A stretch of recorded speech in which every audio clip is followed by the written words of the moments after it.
करते हैं लोकसभा 2024 के चुनाव को लेकर के, जहां देश के प्रधानमंत्री और विपक्ष कांग्रेस के बीच घमासान मचा हुआ है। वहीं आपको बता दें उत्तर प्रदेश की राजनीतिक गलियारों से भी एक बड़ी खबर सामने आ रही। नमस्कार, मैं अमित कश्यप और आप देख रहे हैं हंगामा टाइम्स न्यूज़। आपको बता दें उत्तर प्रदेश में लोकसभा चुनाव को लेकर के पक्ष विपक्ष में घमासान मचा हुआ। वहीं हर पार्टी के अध्यक्ष अपने प्रत्याशियों के समर्थन के लिए खड़े हुए हैं। वहीं आपको हम बताते चलें समाजवादी पार्टी के अध्यक्ष ने समाजवादी पार्टी के राष्ट्रीय महासचिव शिवपाल यादव और बदायूं से प्रत्याशी आदित्य यादव के लिए कह दी है बड़ी बात। बताया है बदायूं का उगता हुआ सूरज, जिसको लेकर के समाजवादी पार्टी के वरिष्ठ नेता राजेश यादव ने भी उनके इस बयान की सराहना की और बताया है कि बदायूं में राजनीति में इतिहास रचेगा। ये डालते हैं एकता गुप्ता की एक विशेष रिपोर्ट पर नजर, जहां पर लोकसभा 2024 के चुनाव को लेकर लगातार घमासान मचा हुआ है। मैं एकता और आप देख रहे हैं हंगामा टाइम्स न्यूज। इस समय जो समय चल रहा है, जो हवा चल रही है वो राजनीति की चल रही है। जहां 20 तारीख को लखनऊ में तो 7 मई को बदायूं में चुनाव है।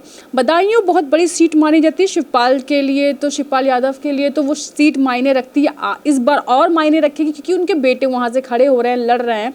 तो बदायूं की जनता को वही प्यार आदित्य के लिए बरकरार है कि नहीं जो शिवपाल यादव को मिला। लेकिन क्या बदायूं की जनता क्या इस बार बदलाव चाहती है या चाहती है सपा? कल आपको बता दें गुरुवार को जहां बदायूं में शिवपाल के बेटे यानी आदित्य के लिए चुनाव प्रचार के लिए खुद अध्यक्ष अखिलेश यादव पहुंचे, सपा अध्यक्ष अखिलेश यादव पहुंचे और उनको उगता हुआ सूरज कहा। एक सूरज यानी कि नए सूरज का आगमन हो रहा है उन्होंने कहा है बदायूं में। और बदायूं को जनता से इस बात के लिए भी कहा कि वो बदायूं में आदित्य को वही प्यार दें जो आज तक उन्होंने उनके चाचा शिवपाल को दिया है। वही प्यार आदित्य के लिए भी मांगा है, वोट मांगे हैं।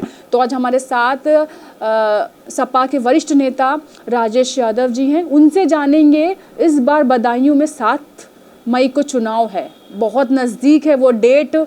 अब कैसा हार्ट बीट चल रही है, शिवपाल जी के बहुत नज़दीकी हैं, बचपन से उन्होंने आदित्य को भी देखा है। आदित्य का क्या राजनीति में वही मुकाम देख रहे हैं जो शिवपाल जी का है? क्या लोगों में वही प्यार और लोगों से वही प्यार क्या आदित्य के अंदर है कि नहीं, वो भी जानते हैं। सर आपका स्वागत है हंगामा टाइम्स में। सर चुनावी हवा चल रही है और 20 को लखनऊ में तो 7 मई को बदायूं में है और सपा की सीट प्रमुख है, वो बहुत इम्पॉर्टेंट सीट है। और क्या जनता इस बार फिर सपा पे भरोसा दिखाएगी कि नहीं? अपने आप में आदित्य एक नाम खुद बता रहा है कि देश को प्रकाशवान करने के लिए जिस शख्स का चुनाव हो रहा है वो स्वयं आदित्य है। आदित्य के अंदर अपने पिता के सभी गुण हैं और यही नहीं, प्रदेश की बहुत महत्वपूर्ण संस्था पीसीएफ के 2 बार चेयरमैन रहे और पीसीएफ के चेयरमैन होते हुए उन्होंने पीसीएफ में बहुत बड़े सुधार किए। आदित्य एक अंतर्मुखी व्यक्ति है, जो मिल जाता है उसी में सेटिस्फाई होते हैं। अब जिम्मेदारी उनको बड़ी दी गई है, हिंदुस्तान के सबसे बड़े सदन की जिम्मेदारी है और मुझे नहीं उत्तर प्रदेश की पूरी जनता ये मानती है कि ये जिम्मेदारी वो सहर्ष स्वीकार करेंगे और लोकसभा के अंदर वो चंद्रमा की तरीके से चमकेंगे, क्योंकि उनके विचार एज ए पीसीएफ चेयरमैन कई बार दुनिया के सामने आ चुके हैं और लगातार 2 बार पीसीएफ का चेयरमैन होना एक मायने रखता है। सर बदायूं सीट से कई बार सपा को जीत मिल चुकी है, लेकिन आपको बता दें बहुत सी ऐसी पार्टियां हैं जिनका खाता भी नहीं खुला। बसपा का खाता भी नहीं खुला बदायूं से, लेकिन सपा को बहुत प्यार मिला है।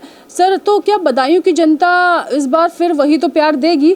लेकिन सर इस बार क्या जिस तरह से माहौल चल रहा है, लोग कहते हैं कि नहीं हर तरफ एक ही गूंज है जो बीजेपी की, तो क्या इस बार बदलाव चाहती है जनता?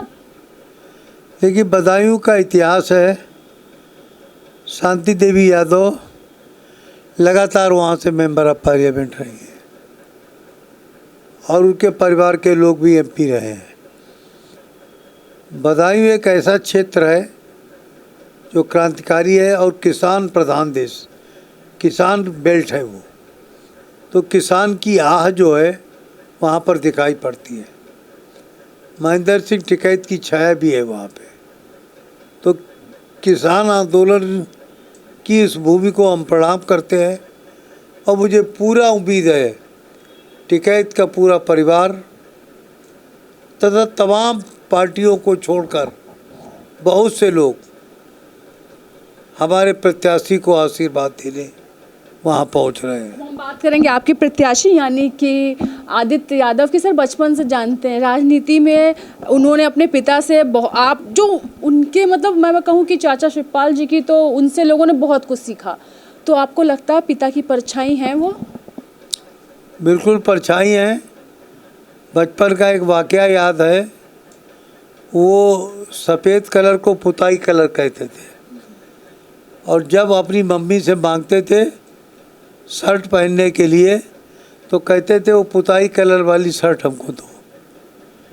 ये एक बहुत ही भोलापन उनके चेहरे पर दिखता था। कोऑपरेटिव सेक्टर में एक बड़ा नेता, बल्कि अंतर्राष्ट्रीय कोऑपरेटिव फेडरेशन के भी वो डायरेक्टर हैं।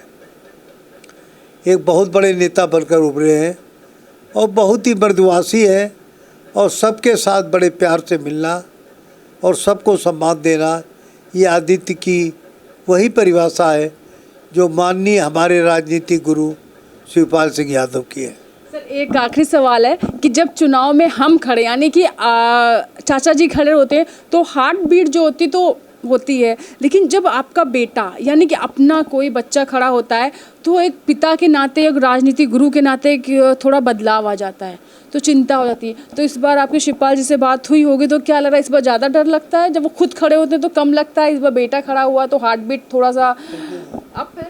उन्हीं को ही नहीं, हम सब लोगों को भी यही है कि हे ईश्वर, आदित्य को इतने वोटों से जिता देना जो एक इतिहास बने और इतिहास बनकर वो उस जगह पर चले जिस जगह पर माननीय शिवपाल सिंह यादव जी चले हैं। मुझे पूर्ण उम्मीद है कि उनके साथ बदायूं की जनता है और उस इतिहास को तोड़ देगी।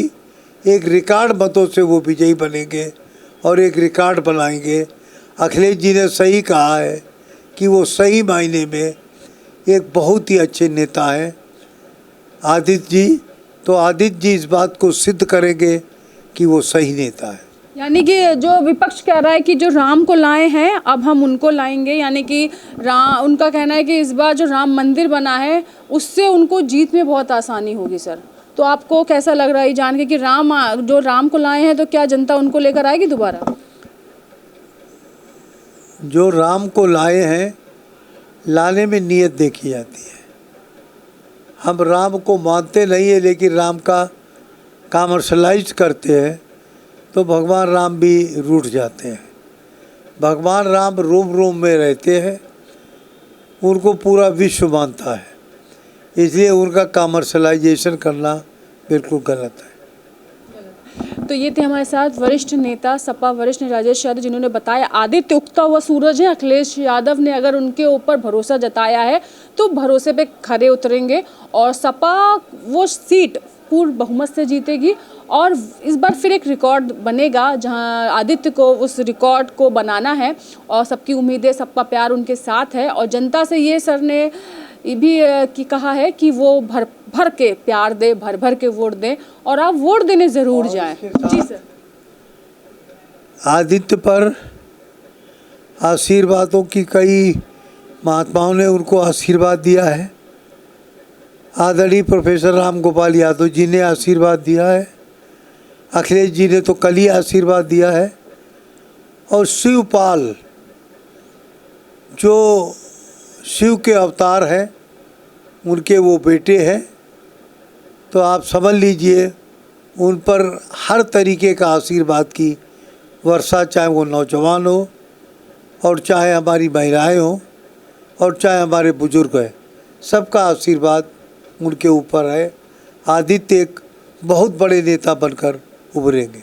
सबका आशीर्वाद और सबको मिलेगा आदित्य का साथ, तो ये कहना है वरिष्ठ नेता राजेश यादव जी का, जिन्होंने बताया है कि बदायूं से आदित्य जीतेंगे, पूर्ण बहुमत से जीतेंगे और आने वाला वक्त बताएगा और हम आपको बताएंगे अपने इसी चैनल के माध्यम से कि आदित्य को कितने वोट मिले और क्या रहा किसका परिणाम। बने रहिए हंगामा टाइम्स के साथ। बदायूं लोकसभा के विभिन्न क्षेत्रों से आए हुए हमारे नौजवान साथी, सम्मानित बुजुर्ग एवं आई हुई माताएं, बहनें, पत्रकार साथियों, सबसे पहले मैं आए हुए सभी हमारे साथियों का तहे दिल से धन्यवाद देता हूं, शुक्रिया अदा करता हूं कि इतना बड़ा अपार जन सैलाब आज यहां पे आया है। ये निश्चित ही ये दर्शाता है कि आने वाली 7 तारीख को जब मतदान का दिन होगा तो आप एक नया इतिहास इस बदायूं के लोग लिखने जा रहे हो और वो इतिहास समाजवादियों का इतिहास होने वाला, इसमें आज कोई शक नहीं रह गया है। आज जहां पे कई अपने साथी जो हमसे अलग हुए थे, विचारधारा अलग हुई थी, आज इस मंच के माध्यम से समाजवादी पार्टी के साथ जुड़ने का काम किया है। मुझे विश्वास है जितने भी हमारे साथी यहां बैठे हुए हैं, आज भाई रचित गुप्ता हो, हाजी जी हो, सादा फातिमा जी हो और कई अन्य साथी हैं जो यहां नहीं हमारे मंच से नीचे होंगे जो जुड़े हैं, मुझे पूरा विश्वास है कि इस बार एक बड़ी तादाद में आप लोग समाजवादी पार्टी को यहां से जिताने का काम कर रहे हैं। साथियों, जहां ये लोकसभा का चुनाव एक आम चुनाव है, वहीं ये लोकसभा का चुनाव हमारी आपकी ताकत, हमारे आपके अधिकार, संविधान बचाने का चुनाव भी है। याद रखिएगा कि आज जिस परिस्थितियों में सरकार हो या फिर जो नुमाइंदे हैं सरकार के, वो जिस तरीके से काम कर रहे हैं, जिस तरीके से एक पक्ष के काम हो रहे हैं, विपक्ष पे दबाव बनाया जा रहा है, कई सूबों के मुख्यमंत्रियों को झूठे आरोपों में जेल में बंद किया जा रहा है, किसी तरीके से विपक्ष के सांसदों ने पूर्व में आवाज उठाने का काम किया था, उन सांसदों को बाहर निकालने का काम इस बेईमान और सरकार ने किया था। मैं आप सबसे अनुरोध करता हूं कि इस 7 तारीख को जो बीते हुए 10 सालों की घटनाक्रम है उसका जवाब देने का समय है। मैं आप सबसे अनुरोध करता हूं कि आप सब एकजुट होकर यह प्रयास करें कि एक भी वोट हमारा पीछे ना रह पाए। साथियों, मैं आपसे अनुरोध यह करना चाहता हूं कि आज जिस अपार जनसमूह यहां उपस्थित है, आप सब लोगों की एक जिम्मेदारी है, जिस जोश से आज आप यहां इस कार्यक्रम में आए हैं, उतने ही जोश से अपने पोलिंग बूथ पे अपने एक एक बूथ के साथियों से मिलकर वोट डलवाने का आप लोग काम करें। जितनी बड़े अपना वोट का अंतर होगा उतनी बड़ी आपकी जीत होगी और इस सीट को जो इतिहास रहा है यहां का, आज मैं इस मंच के माध्यम से श्रद्धेय नेताजी को भी याद करना चाहता हूं। आप सबका बहुत पुराना रिश्ता रहा है और मैं अपने आप को बहुत खुशनसीब समझता हूं। हम दूसरी पीढ़ी हैं जिसको मौका मिला है इस बदायूं की उस जनता का सेवा करने का जिसको कभी नेताजी ने सेवा की थी, जिनको कभी नेताजी ने आगे बढ़ाने का काम किया था, आदरणीय प्रोफेसर साहब ने बढ़ाने का काम किया था।